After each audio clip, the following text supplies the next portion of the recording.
అండి అందరికీ నమస్కారం. Welcome to my channel. ఈ వీడియోలో పెన్షనర్లకు సూపర్ గుడ్ న్యూస్. చరిత్రలోనే ఘన విజయం. సుప్రీంకోర్టు సంచలన తీర్పు.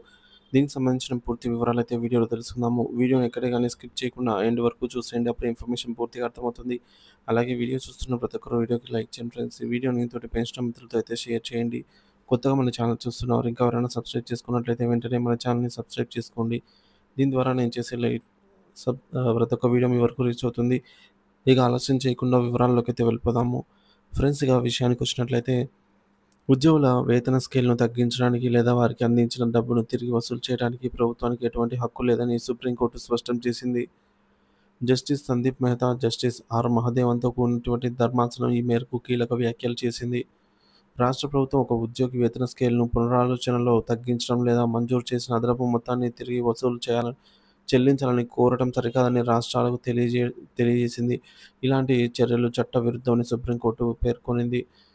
ఇక విషయానికొచ్చినట్లయితే ఆహ్, బీహార్‌కు చెందిన ఒక ఉద్యోగి 1966లో సప్లై ఇన్స్‌పెక్టర్‌గా నియమితులయ్యారు. 1981లో 81 ఏప్రిల్‌లో మార్కెటింగ్ ఆఫీసర్‌గా, అలాగే 1991 మార్చి 10 నాటికి 25 ఏళ్లు పూర్తి కావడంతో సీనియర్ గ్రేడ్ హోదా పొందారు. Marketing officer come district assistant supply ఆఫీసర్‌గా ఆయన నియమితులయ్యారు. బీహార్ ప్రభుత్వం 1999లో ఆయన పే స్కేల్‌ను సవరించింది. దీనిని 1996 జనవరి నుంచి అమల్లోకి తెచ్చింది.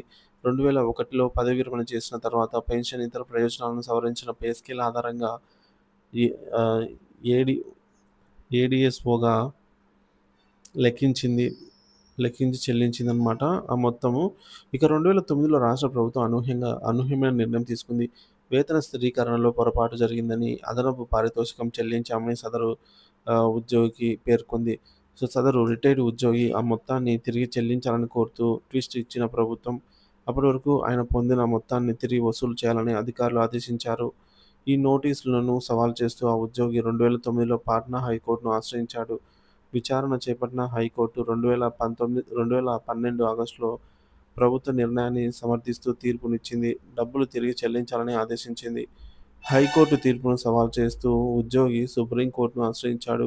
Justice Sandeep Mehta, justice R మహదేవన్‌తో కూడిన ధర్మాసనం బీహార్ ప్రభుత్వం నిర్ణయాన్ని తప్పుపట్టింది. హైకోర్టు జారీ చేసిన ఉత్తర్వులను కొట్టివేసింది.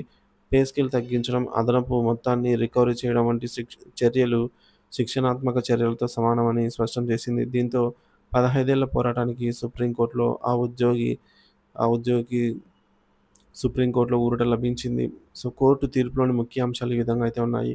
ఉద్యోగి తప్పు లేనప్పుడు, ప్రభుత్వం పొరపాటుగా ఎక్కువ మొత్తం చెల్లించినప్పుడు ఆ మొత్తాన్ని తిరిగి వసూలు చేయడం చట్టవిరుద్ధం. ఉద్యోగి పదవి విరమణ చేసిన తర్వాత అతని పెన్షన్‌ను తగ్గించడం లేదా చెల్లించిన మొత్తాన్ని తిరిగి వసూలు చేయడం సరికాదు. ప్రభుత్వాలు ఉద్యోగుల హక్కులను పరిరక్షించాలి. నిబంధనలకు విరుద్ధంగా వ్యవహరించకూడదు. ఈ తీర్పు ప్రభుత్వ ఉద్యోగులకు చాలా ముఖ్యమైనది. ప్రభుత్వం పొరపాటు కారణంగా ఉద్యోగులకు ఎక్కువ మొత్తం చెల్లిస్తే ఆ మొత్తాన్ని తిరిగి వసూలు చేసే అధికారం ప్రభుత్వానికి లేదు అని ఈ తీర్పు స్పష్టం చేసింది. ఇది ఉద్యోగుల హక్కులను కాపాడుతుంది. ఉద్యోగుల పే స్కేల్ తగ్గింపు లేదా డబ్బు వసూలుకు ప్రభుత్వానికి హక్కు లేదనైతే మొత్తానికి సుప్రీంకోర్టు తేల్చి చెప్పింది.